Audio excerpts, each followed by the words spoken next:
आदमी नहीं है, मुकम्मल बयान है, माथे पे उसके चोट का गहरा निशान है।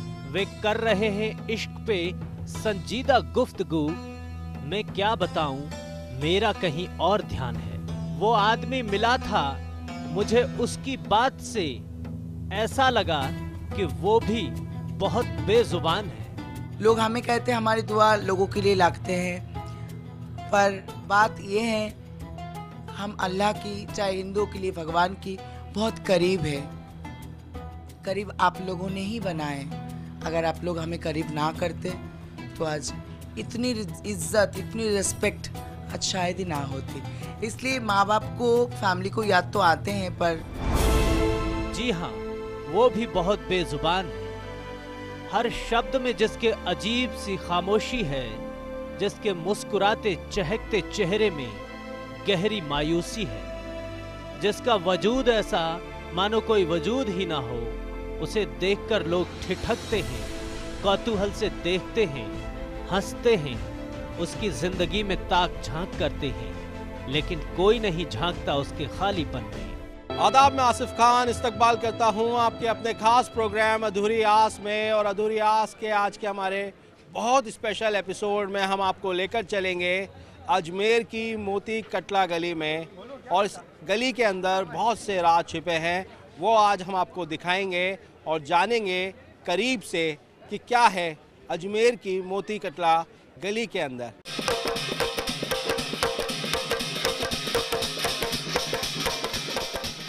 हंसते मुस्कुराते इन चेहरों में भले ही अथाह दर्द हो, लेकिन जिंदगी में रवानगी किसी बेपरवाह नदी को मात करती है। सजना संवरना, गहनों का श्रृंगार करना किसी शोख हसीना को लजाता है। ये स्पेशल हैं और इन्हें स्पेशल बनाती है इनकी नजाकत और नफासत। ये सबसे अलग हैं, सबसे जुदा। तो इस जन्म में क्या आपको लगता है कि आपकी क्या अधूरी आस है? क्या आपको चाहिए हुकूमत से? क्या सोसाइटी में आप अपना दर्जा चाहते हैं? सोसाइटी में मेल फीमेल दो जेंडर के लिए सब कुछ है, सब सारे फैसिलिटी होते हैं उनको के लिए। हम लोग निकलते, जैसे हम लोग सर्कस में एक जोकर नहीं होते, जोकर टाइप के, उस टाइप के हम लोगों के लोग देख के हंसते हैं, तरह तरह की कमेंट पास करते हैं, लोग देख के हंसते हैं, तरह तरह की कमेंट पास करते हैं। तो ये किसको अच्छा लगते हैं? कोई आम इंसान को तो अच्छा नहीं लगेंगे ना। फिर भी हम लोग को सुनने पड़ते, ये करने पड़ते, फिर भी हम इसको बर्दाश्त करके चलते हैं।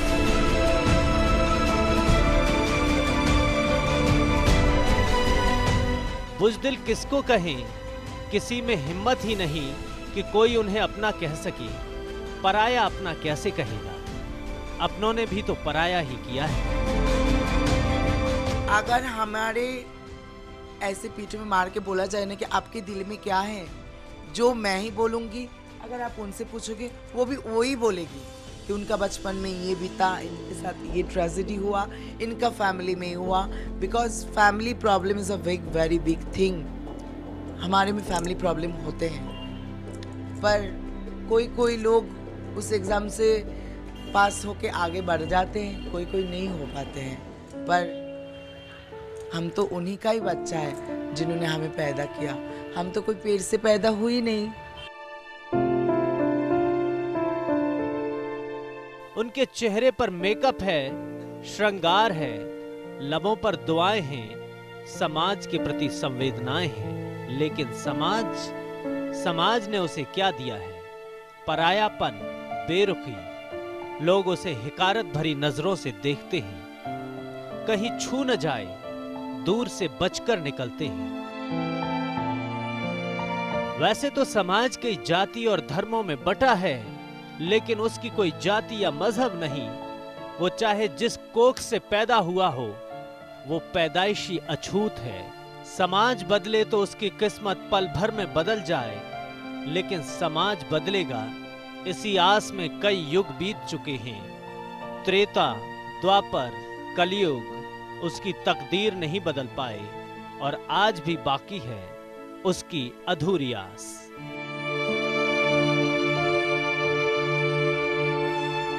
कहते हैं कि इनकी दुआओं में जादुई असर होता है, और जब ये ख्वाजा के दरबार में हो तो इनका नूर और चमक उठता है। ख्वाजा मेरे ख्वाजा, दिल में समा जा, शाहों का शाह तू, अली का दुलारा। कहते तो ये भी हैं कि ख्वाजा के दरबार में मन मांगी मुराद पूरी होती है, तो किन्नर भी यहाँ मुराद लेकर आते हैं कि उनकी दुआएं कभी खाली न जाएं। आपसे जानना चाहेंगे कि अभी आप आए हुए हैं यहाँ पर उर्स में, और उर्स के साथ में अपने सारे फ्रेंड्स हैं, सबकी गेट टुगेदर हो रही है, कैसा लग रहा है आपको? बहुत अच्छा लग रहा है मुझे। मैं तो 786 से आ रही हूँ, बहुत अच्छा लगा। हमारी गुरु आई हुई हैं, हमारी बहनें आई हुई हैं। तो क्या चीज़ें कॉमन है यूपी और दिल्ली में, अगर आपके समाज की बात की जाए तो? सब एक जैसा है, कोई कॉमन नहीं है। क्या है कि सब अपने आते उर्स में, बाबा का उर्स है तो सब कोई आते ही हैं, अपनी अपनी मुरादें लेके अपने जजमान के लिए दुआ करते हैं, सबके लिए दुआ करते हैं। हम लोगों का यही त्यौहार है, यही खुशी है, यही सब कुछ है। बहुत मानते हैं ख्वाजा गरीब नवाज? बहुत बहुत। क्या है दिल में अकीदत आपके? मेरे दिल में मैं जो मांगती हूँ मेरा पूरा होता है। अच्छा। जो भी मांगती हूँ 1 साल आने के पहले मेरा पूरा हो जाता है, और हर किसी का पूरा होता है। गरीब नवाज के दर पर किन्नरों का मेला जिसने भी देखा, उसने इसे दोहरे सबाब की तरह देखा। किन्नर को जब आप करीब से जानेंगे तो जानेंगे कि उनके दिलों में भी ख्वाहिशें हैं, लेकिन उन ख्वाहिशों को पूरा करने के लिए दुआएं मांगने का वक्त नहीं है, क्योंकि दूसरों के लिए दुआएं जो करनी है। हम लोगों के लिए दुआ ही दे सकते, बस हम पैदा ही हुए दुआ देने के लिए।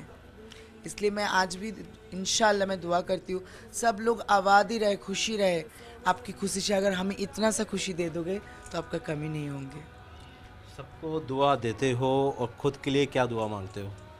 खुद के लिए ये दुआ मांगती हूँ, जैसे मैं हर टाइम हंसती हूँ, हंस के बातें करती हूँ। मेरी जितनी सारी कमियाँ हैं, मैं कभी उन लोगों को उसको मैं कभी महसूस नहीं की हूँ, तो मैं हंस के ही बातें करती हूँ। अपने लिए कभी दुआ कभी मांगने की फुर्सत ही नहीं मिली। लोगों के लिए दुआ करते करते अपने लिए कभी दुआ कभी मांगने की फुर्सत ही नहीं मिली। लोगों के लिए दुआ करते करते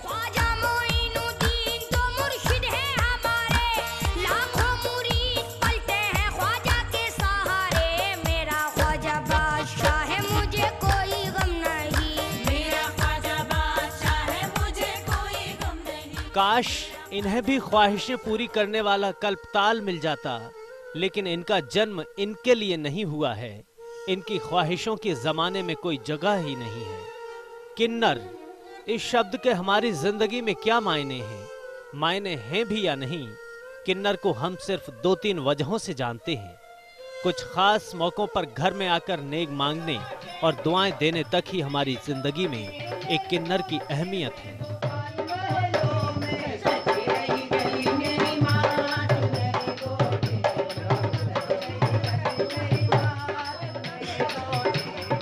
बात करने के लिए हमारे साथ मौजूद हैं हाजी बॉबी, किन्नर समाज नोएडा के गुरु हैं ये। इनसे जानने की कोशिश करते हैं। सर, आपका बहुत बहुत स्वागत है हमारे प्रोग्राम में।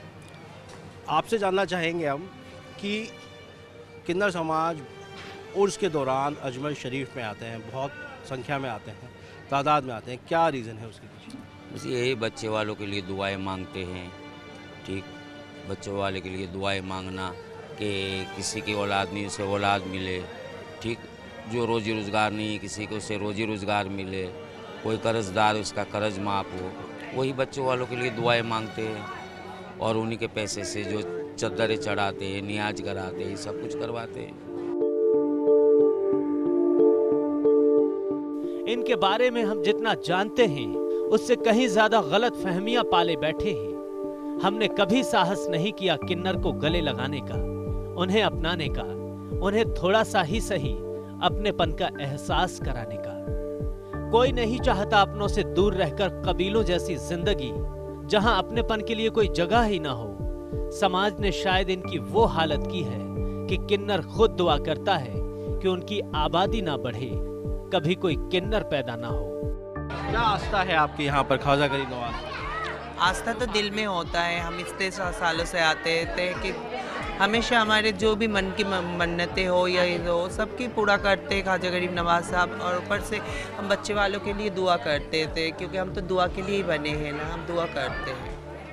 दुआ के लिए बने हैं, और जब खुद के लिए दुआ करते हैं तो उस दुआ में क्या मानते हैं?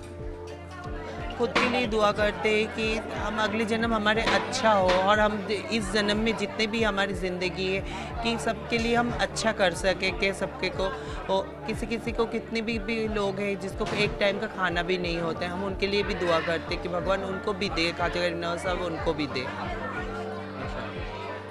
तो आपने एक बात कही अभी कि जब हम अगला जन्म मानते हैं तो ये सोचते हैं कि अगला जन्म हमारा ऐसा ना हो। आपसे मैं जवाब मांगना चाहूँगा कि हम लोग जब आए तो हमें हम दुआ करते हैं खुद के लिए कि हम जब वापस जन्म लें तो हम किन्नर ना हो, तो ऐसा क्यों लगता है? आपको भी ऐसा लगता है? किन्नर भी कोई ऐसी बात नहीं है, किन्नर होना कोई कलंक नहीं है, कोई किन्नर होना कोई बुरी बात नहीं है, भगवान का है। भगवान ने जैसा हमें पैदा किया, जैसा किया, उसका शुक्र है, लाख लाख शुक्र है उसका। वो बहुत अच्छा रख रहा है हमें, बहुत अच्छा हम रह रहे हैं। कोई ऐसी बात नहीं, कोई अफसोस नहीं है अपनी ज़िंदगी पे, बट हाँ ये ज़रूर चाहते हैं अगली बार अगले जन्म में हमें इस हाल में ना भेजें, अगली बार अगले जन्म में हमें इस हाल में ना भेजें। कहते हैं कि किन्नरों की दुआओं में बहुत असर होता है। काश ये अपने लिए भी दुआ कर पाते। मन्नतें तो हमने भी खूब मांगी हैं अपने लिए। आओ ख्वाजा गरीब नवाज से कभी किन्नर के लिए दुआ मांगे कि वे फिर कभी किन्नर ना बने। शुरू से आप यहीं रहे? शुरू से यहीं पे एजुकेशन, यहीं पे सब कुछ इन्होंने करे। कितना पढ़े? मेरी फर्स्ट ईयर करके छोड़ दिए। क्यों छोड़ा फर्स्ट ईयर? कॉरस्पॉन्डेंट में करते थे क्योंकि कि ऐसे रेगुलर में तो जाने पर हम लोग को ये, उसके बाद थोड़ा सा ये है कि गुरुओं के भी तो एज होते रहते हैं ना, उनके भी तो बच्चे हम ही हैं, तो उनके आगे जाके कौन है, उनको कौन खिलाएंगे? तो जॉब ये तो कोई देते नहीं है आज के, आपको पता ही है, क्योंकि खास करके हम लोगों को कोई जॉब नहीं देते।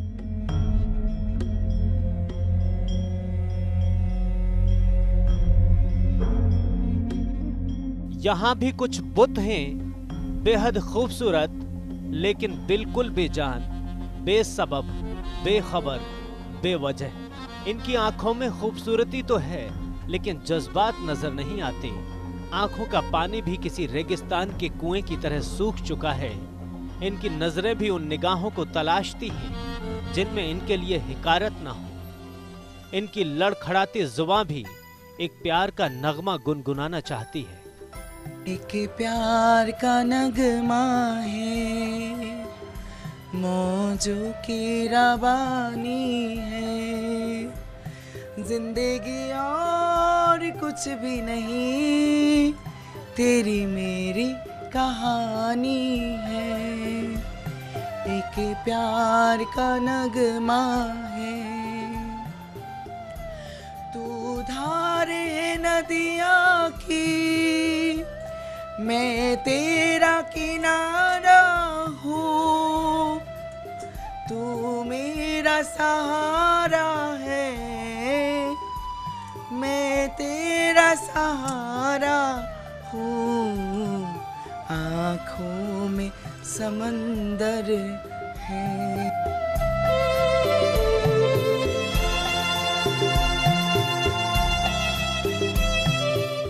उनसे कभी मिलिए तो इत्मीनान से मिलिए और अपने जेहन में उठे हर सवाल को शालीनता से पूछिए। जवाब जरूर मिलेगा, शालीनता के साथ ही मिलेगा। किन्नर की ताली और गाली उसका शगल नहीं, मजबूरी है। उन पर कसी जाने वाली फब्तियां ही उन्हें उकसाती हैं। अभी हमारे साथ में देवलीना है, और देवलीना खुद इंजीनियर हैं। बाकी उनसे बात करते हैं और जानने की कोशिश करते हैं। देवलीना, स्वागत है आपका हमारे प्रोग्राम में। आप बता रहे थे अपने बारे में, आप बताइए। पर्सनल लाइफ तो वाज ओके, ठीक है। हाँ, मैं बीटेक की हूँ, इंजीनियर है, ठीक है। But due to some social stigma I have to leave my job.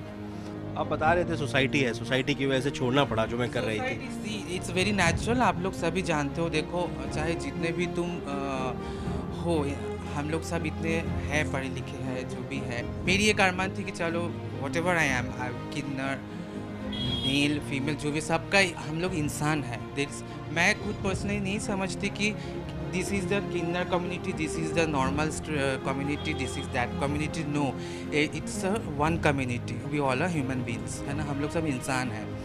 तो काटने से मेरी भी खून निकलती है, एक आदमी का भी निकलते है, औरत का भी निकलते हैं। तो ये इक्वालिटी सिर्फ बोलने से और झंडा उड़ाने से नहीं होता है, तो इसको अप्लाई भी करना। इसके लिए जैसे कोऑपरेशन है, तो we are also cooperating, they will also cooperate with us. अब ये छोटी छोटी दुनिया में जैसे कि आप एक पढ़े लिखे होके कोई जगह में काम करने जा रहे हो, तो वहाँ पे ये माहौल या माइंडसेट ऐसी बननी चाहिए कि उन लोगों को एक्सेप्टेंस की जो माइंडसेट है वो हो। आप कहीं पे जा रहे हो और आपको बोल रहा है कि ओ ट्रांसजेंडर ये क्या, लाफिंग एट योर बैक, तो इसके लिए आपका सेल्फ कॉन्फिडेंस नीचे आ जाता है। तो मैं नहीं जी सकती इस माहौल में, इसलिए आप आ जाते हो बाहर।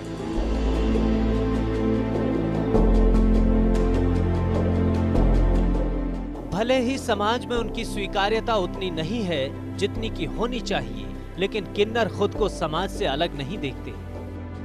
हम भी समाज के एक ऐसा हिस्सा है। लाइक आज जो कुछ, आज मैं आपके सामने अनुष्का बैठी हूँ, मेरे साथ मेरी चेला देवलीना बैठी है, तो हम कोई अलग नहीं है, समाज से अलग नहीं है। इसी समाज ने हमें बनाया, इसी समाज ने आज हमें इस ताकत में चढ़ाया।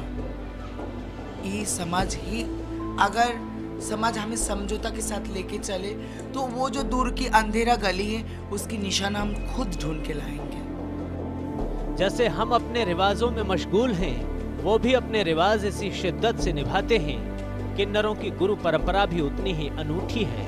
यहाँ गुरु के निर्देश ही किन्नर के लिए सब कुछ होते हैं। हमारे किन्नरों में हमारे गुरु ही होते हैं, हमारे माँ हमारे गुरु ही होते बाप। जैसे मैं देवी नायक की चेला हूँ, मेरी गुरु देवी नायक है, दिल्ली नजफगढ़ महरम नगर से। वही मेरी माँ, वही मेरी बाप है। और मेरी गुरु मुझसे इतनी प्यार करते हैं, लाइक इतनी प्यार करती है मेरी गुरु मुझसे। माँ बाप तो है ही, फैमिली है, पर गुरु ही माँ, गुरु ही बाप। घर वाले जो हैं आपके, उनकी याद आती है आपको? हाँ आती है, लेकिन देखो जहाँ पे हमें रहना है, जहाँ पे सब चीज़ें, तो वहाँ से हमें शुरुआत होती है, तो वहाँ पे हमें रहना चाहिए। अगर मैं जहाँ से मेरा सब चीज़ होता है, काम का जो भी कुछ है, तो वहाँ पे हमें रहना चाहिए। याद आते क्यों नहीं, सबको आते हैं। तो लेकिन जहाँ से मैं कमाती हूँ वहाँ पे जो वही मेरे माँ बाप है, वही सब चीज़ें हमारे लिए है ना। और आगे तो ऊपर वालों की मर्जी है।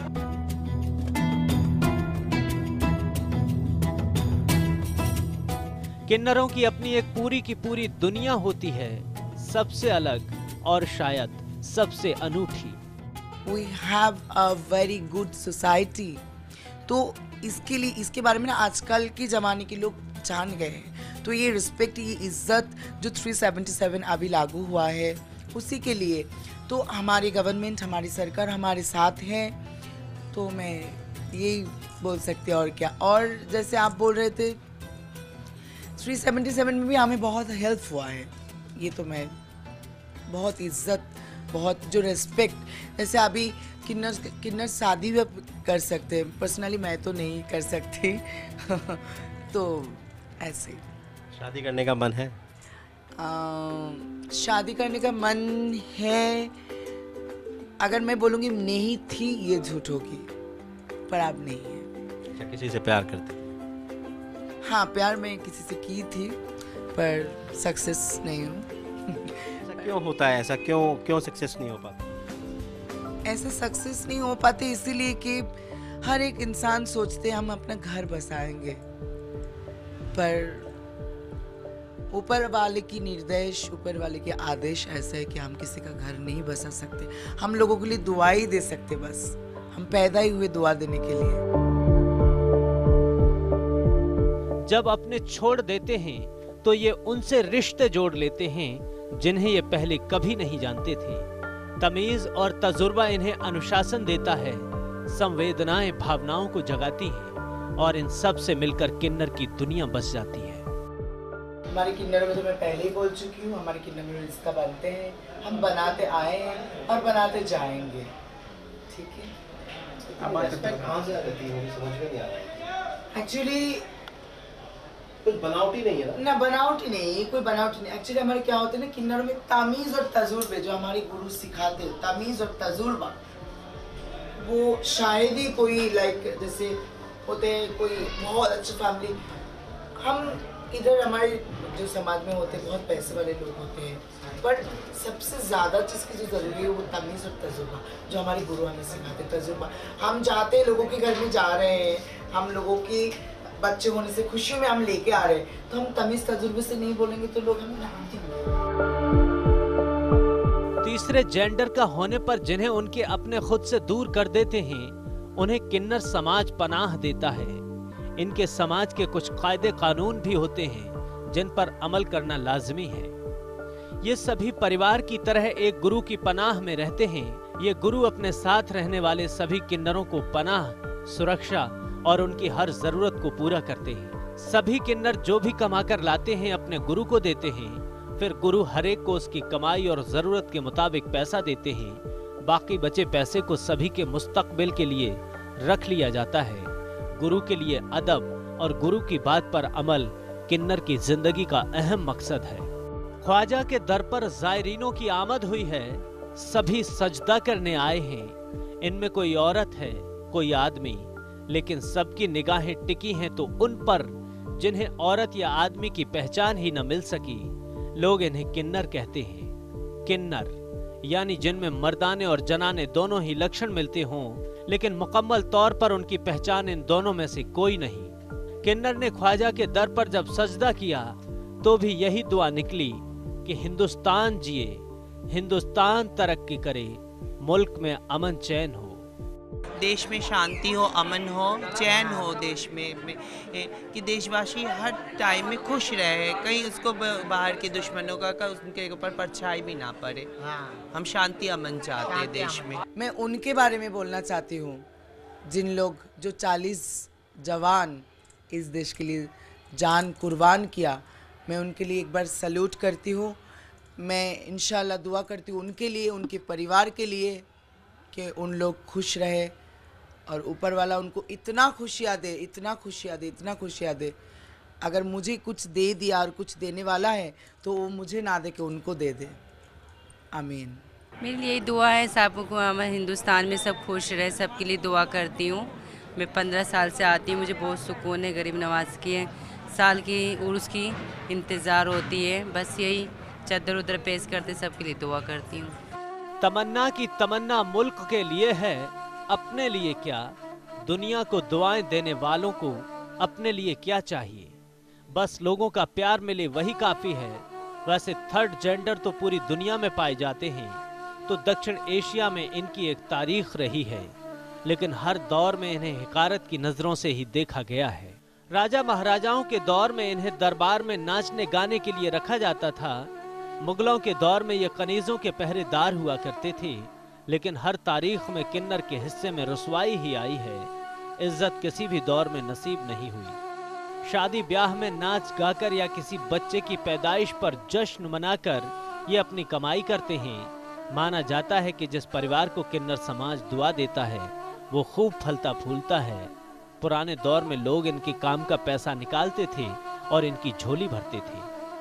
आमतौर पर धारणा है कि किन्नरों का दिल नहीं दुखाना चाहिए, लेकिन इन्हें सम्मान जैसी भी चीज आज तक नसीब नहीं हुई, जो कि किसी भी इंसान का बुनियादी हक है। भारत में साल 2014 में सुप्रीम कोर्ट ने इन्हें सरकारी दस्तावेजों में बाकायदा थर्ड जेंडर के तौर पर एक पहचान दी है। वो सरकारी नौकरियों में जगह पा सकते हैं, स्कूल कॉलेज में जाकर पढ़ाई कर सकते हैं। उन्हें वही अधिकार दिए गए हैं जो किसी भी भारतीय नागरिक के हैं।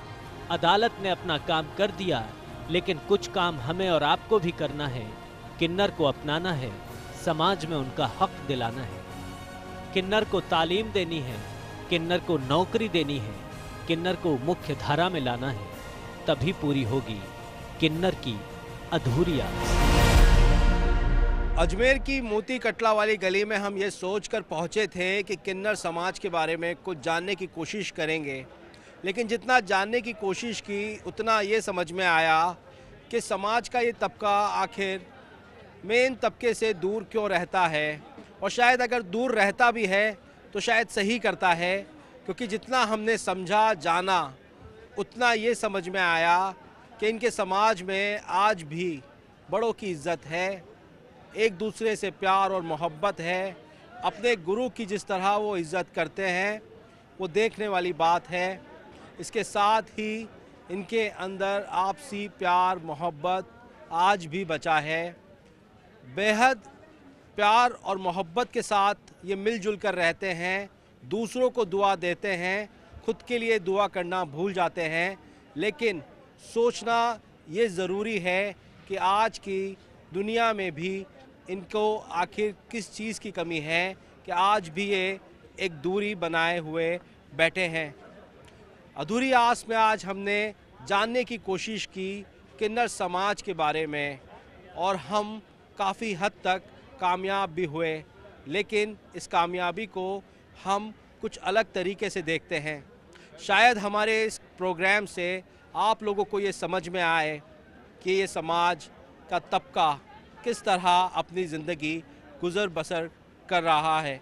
फ़िलहाल वक्त तो चला है अधूरी आस में अलविदा कहने का, इसी वादे के साथ कि अगले हफ्ते फिर हाजिर होंगे अधूरी आस में समाज के किसी और तबके, किसी और गले मोहल्ले में उनके मसले मसाइल लेकर फिर हाजिर होंगे। तब तक के लिए दीजिए इजाज़त अधूरी आस की पूरी टीम को।